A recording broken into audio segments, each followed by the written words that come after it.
As imagens visuais são interpretadas pelo cérebro. É com essa informação que conduzimos a nossa vida.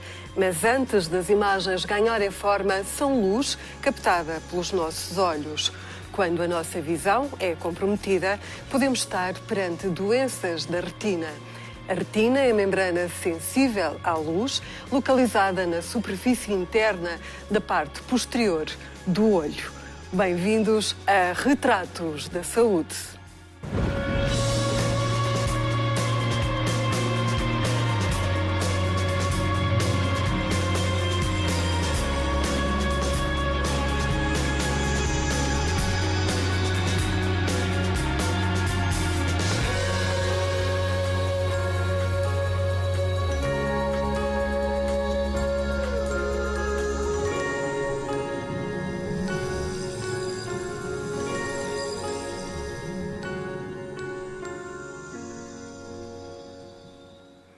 O centro da retina, designado de mácula, concentra a maior densidade de nervos sensíveis à luz. Quando existe alguma perturbação, estamos perante eventuais doenças da retina.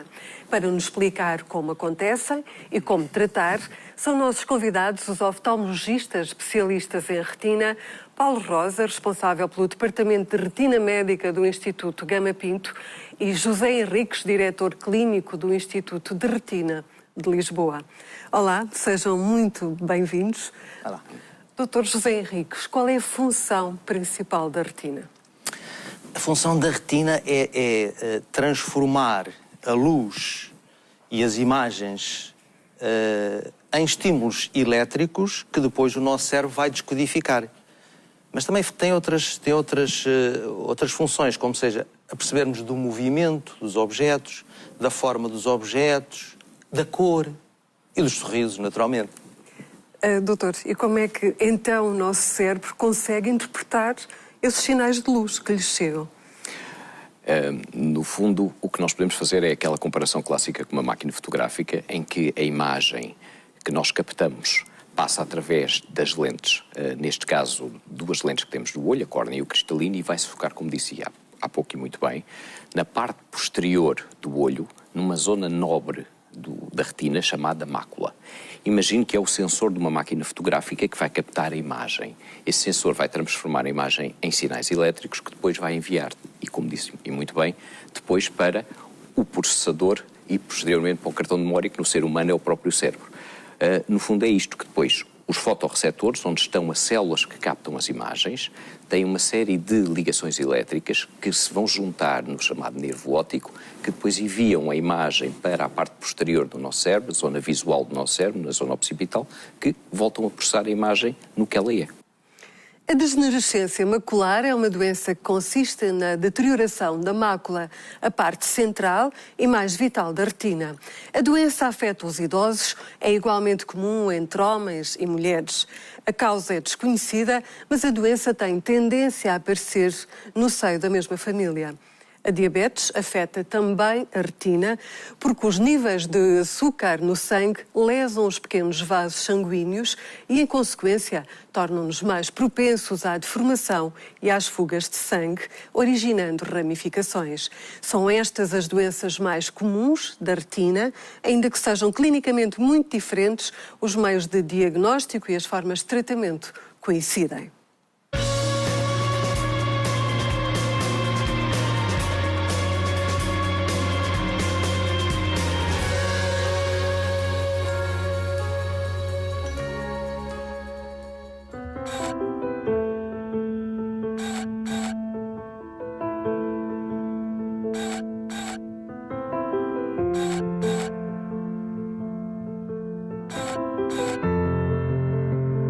Talvez aí há uns 4 anos eu percebi que qualquer coisa não estava bem, porque via na horizontal, via as linhas retas com curvinhas. Há cerca de 3 anos, portanto, foi numa análise de rotina e realmente apresentei parâmetros de glicémia acima do normal. Deixei de ver.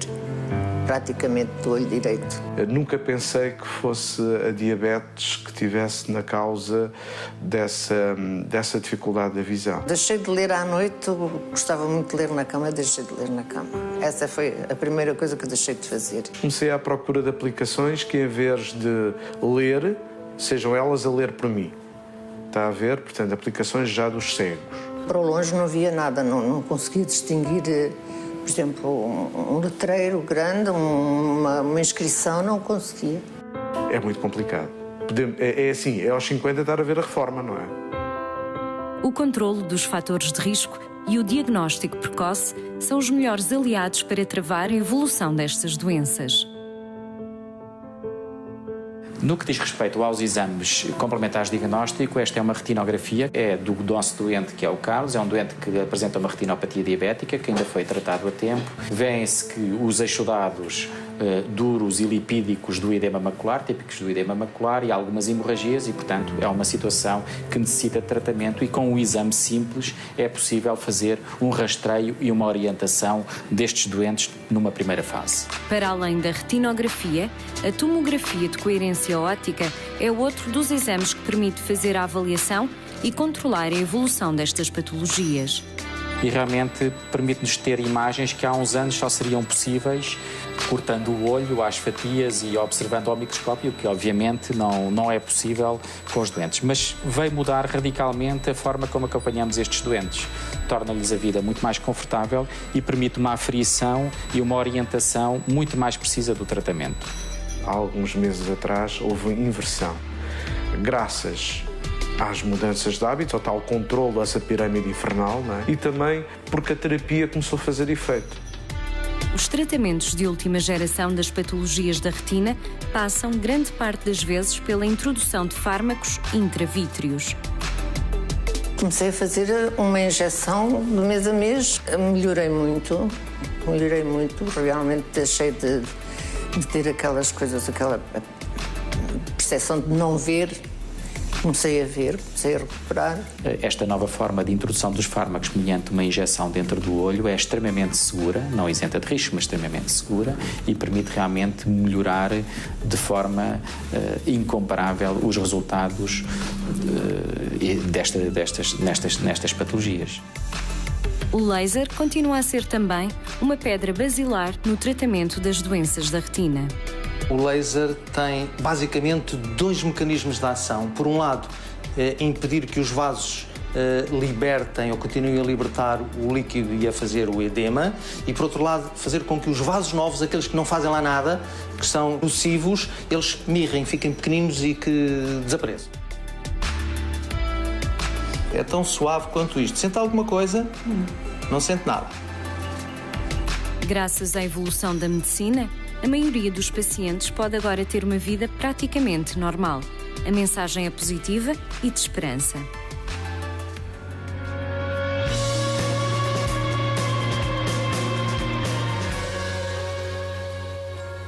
A retinopatia diabética é uma das principais causas de cegueira. Evolui quase sempre sem sintomas visuais. Contudo, surge em estádios muito avançados da doença, o que dificulta o tratamento. As injeções intravítreas e o laser, como vimos na reportagem, são terapêuticas que reduzem os riscos. Dr. José Henriques, como acabámos de ver, estas injeções intravítreas que são injetadas dentro do próprio olho, parece doloroso, mas à partida traz aqui grandes vantagens para o doente. Sim, de facto, doloroso não é. Podemos já desmistificar um pouco esta ideia. Mas o que era importante realmente realçar, e como vimos, é que mudou o paradigma, a forma de tratar a diabetes mudou nestes últimos anos de uma forma enorme. Inicialmente, nós tínhamos praticamente só um tratamento, que era o laser. E o laser o que fazia era parar a evolução da doença, e eventualmente alguns doentes ganhavam um bocadinho de visão. Agora é totalmente o contrário. Mesmo em estadios avançados da doença, o que nós conseguimos é ganhos de visão. Portanto, o paradigma mudou. No caso das injeções intravítreas, uma só não chega, é necessário um conjunto de injeções. Portanto, a melhor opção é mesmo a prevenção para tentar evitar ao máximo que se chegue a estadios mais avançados. Tocou num ponto fundamental. De facto, nós temos que apostar fortemente na prevenção e, sobretudo, naquilo que nós chamamos de diagnóstico precoce. Se o fizermos, nós vamos conseguir realizar menos tratamentos, com menos custos, com menos problemas para os doentes, menos visitas aos hospitais. Ganhamos todos. E, sobretudo, ganha o doente porque o resultado é melhor. É melhor. Podemos dizer que, mesmo assim, mesmo em situações já de algum avanço, com que muitas vezes os doentes nos aparecem, com este tipo de tratamento, não estamos a falar só de injeções intravítreas, há aquilo que nós designamos por terapêutica combinada, nós juntamos não só injeções, mas o laser, sobretudo os lasers novos, os lasers que não lesam a retina, que são estimuladores da própria retina, os corticoides, particularmente os corticoides de ação prolongada, aqueles que também nós injetamos dentro do olho. Ou seja, o ideal é que exista aqui uma combinação. De vários tratamentos. Que passa também, por exemplo, pela cirurgia, se for o caso disso. Dr. Paulo Rosa, o mesmo acontece na degenerescência macular da idade. E convém aqui deixar bem claros quais são os dois tipos, as duas formas e como é que se trata uma e outra. A degenerescência macular da idade classicamente é dividida em degenerescência macular atrófica ou seca e degenerescência macular exudativa ou úmida. A degenerescência macular em si, e como referiu há pouco, é uma falência. As células de uma estrutura de suporte da retina começam a funcionar, chamado epitélio pigmentado, começa a funcionar menos bem. E é esse epitélio pigmentado que pode tomar dois caminhos, por assim dizer. Ou por si só começa a envelhecer e a retina que lhe está por cima, ela também, as células começam a morrer e temos a degenerescência macular atrófica com uma progressão lenta e que, infelizmente, não temos grandes alternativas para já, está-se a estudar terapêuticas a curto prazo que poderemos fazer qualquer coisa nesse sentido, e temos a outra que, apesar de ser menos frequente, é muito mais agressiva, muito mais rápida, e aí sim o tratamento precoce, o diagnóstico precoce é fundamental. Aqui não podemos perder meses. Temos de ter o tratamento a ser efetuado em semanas, preferencialmente, para que não haja perdas. E, como o Zé Henriques referiu, agora temos armas que podemos, na verdade, estabilizar. Em cerca de 95% dos doentes conseguimos estabilizar com as injeções intravítreas a perda de visão dos doentes e conseguimos em evitar a cegueira. E evitar a cegueira. E em cerca de 1/3 deles conseguimos, inclusivamente, melhorar significativamente a visão. Dr. José Henriques, também na retinopatia diabética, há dois tipos. Qual é a diferença entre um e outro e as diferentes formas de abordar, se é que existem diferentes formas de abordar cada um dos tipos? Existe, sim, senhor. Nós, na retina, a retina precisa de ser irrigada. E, entanto, nós temos vasos muito fininhos, vasos capilares, que ou ficam obstruídos, portanto, impedem o sangue de chegar aonde deve chegar para oxigenar a retina e alimentar a retina, e nesse caso nós temos depois a produção de um fator que é o VEGF, que vai produzir, enfim, fazer com que vasos novos irriguem aquela zona que estava em sofrimento. Esses vasos são frágeis, esses vasos rompem e, se rompem, libertam sangue. Há uma hemorragia dentro do olho e o doente rapidamente deixa de ver. Essa é a retinopatia diabética proliferativa. É um tipo de retinopatia diabética. Depois há o outro, em que esses mesmos vasos capilares ficam com furinhos, como se deixam passar o conteúdo do sangue, particularmente a água, eletrólitos, o potássio, o sódio e também a gordura que existe no sangue e as lipoproteínas, nós assim chamamos. Depois, quando isso acontece, a retina fica edemaciada. Normalmente na área, como falou muito bem, na área principal da retina, na mácula.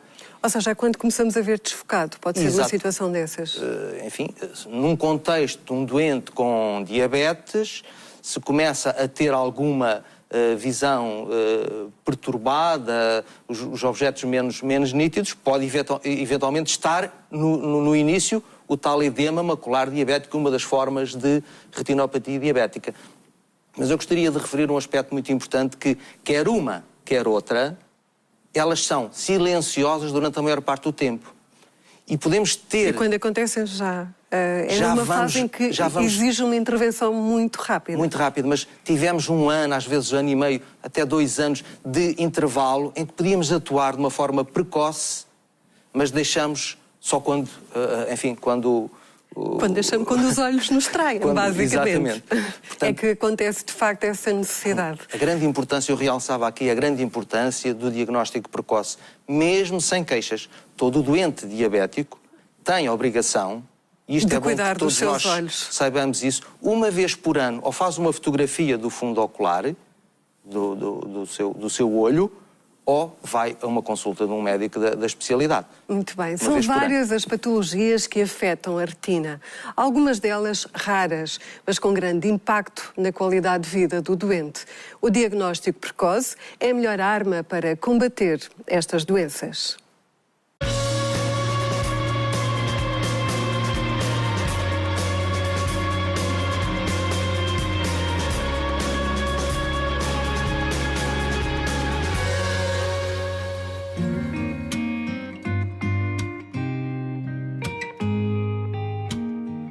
Passei uma fase muito difícil da minha vida. As doenças mais raras da retina têm um forte impacto ao nível da perda de visão. Vamos acompanhar uma consulta de rotina de um caso muito especial.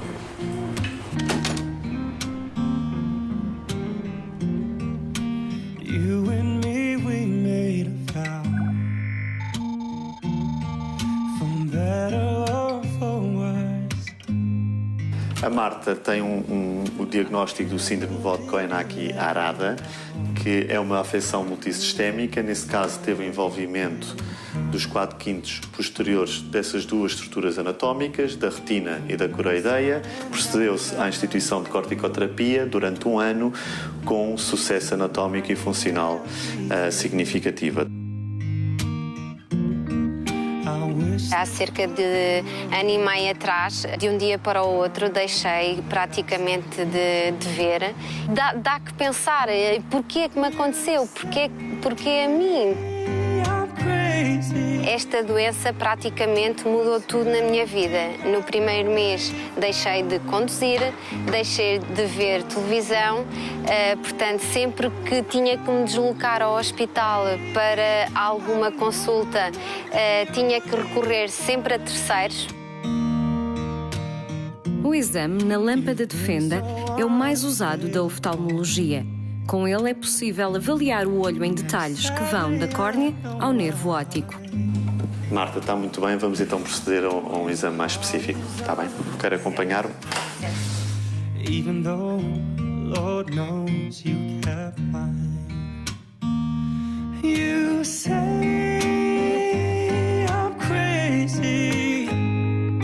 A retinografia de campo amplo é um exame diferenciado que veio revolucionar o diagnóstico de patologias ao nível da retina.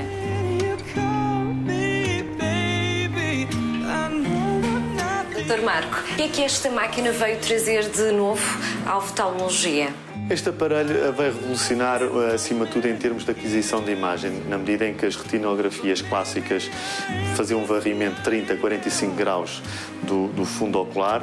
Para termos uma ideia, este aparelho consegue fazer um varrimento por oftalmoscopia, varrimento de laser, que é uma técnica nova, de cerca de 82% da área retiniana. Estamos a falar numa imagem de até 200 graus, enquanto que as retinografias clássicas conseguem ir até 45 graus.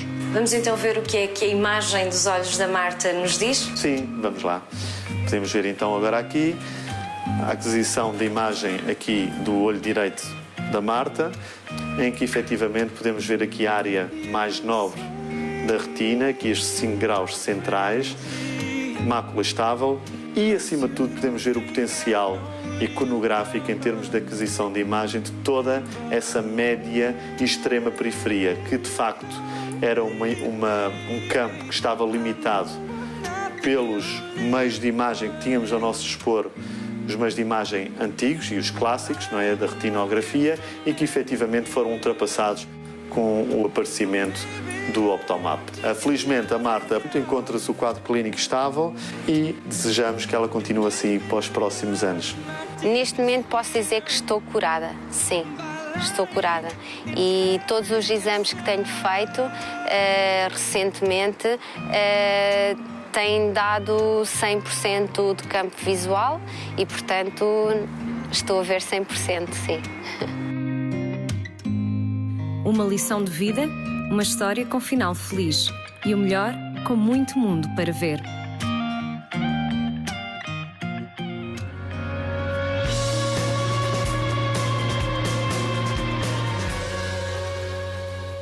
Os meios de diagnóstico são ferramentas essenciais, como vimos na reportagem. O retinógrafo é uma peça fundamental.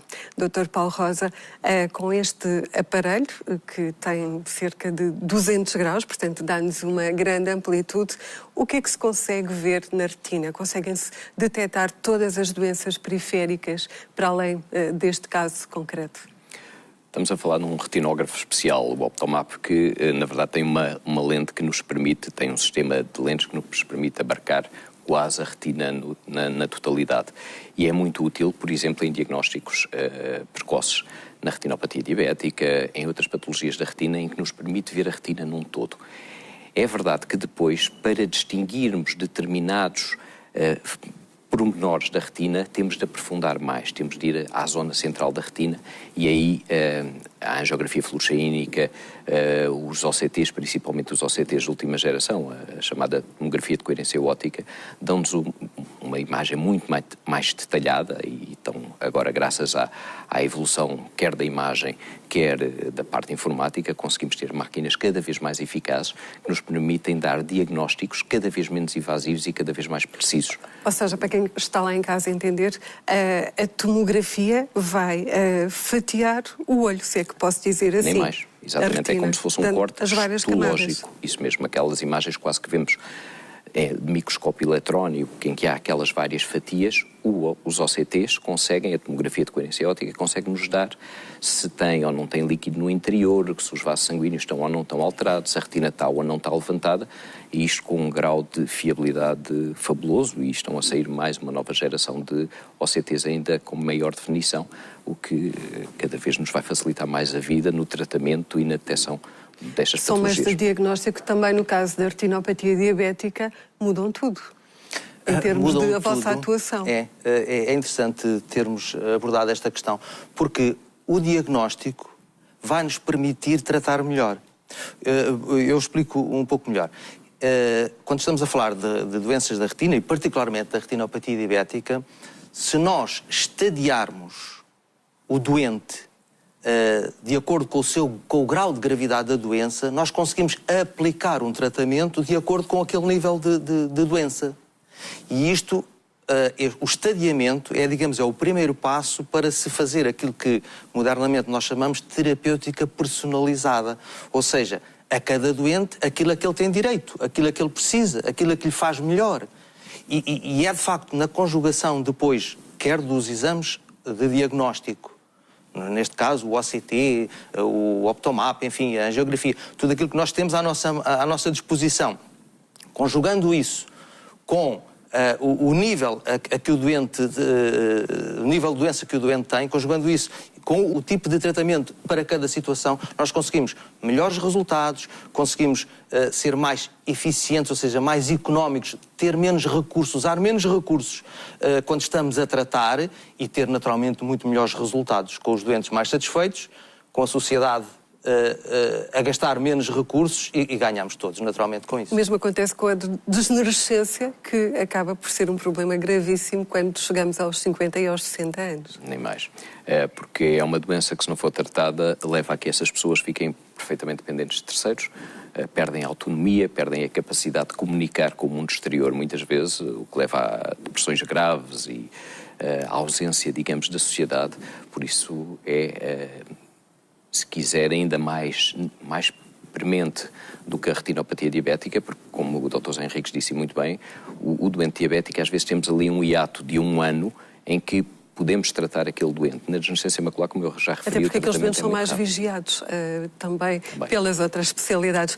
Muito obrigada aos dois por nos terem ajudado a esclarecer estas questões da retina, uma vez que é uma das partes do nosso corpo que mais precisa também de oxigênio e de cuidados para que tudo corra bem. Eu posso só dizer mais uma coisa? 10 segundos. 10 segundos. 3 coisas. Otimismo.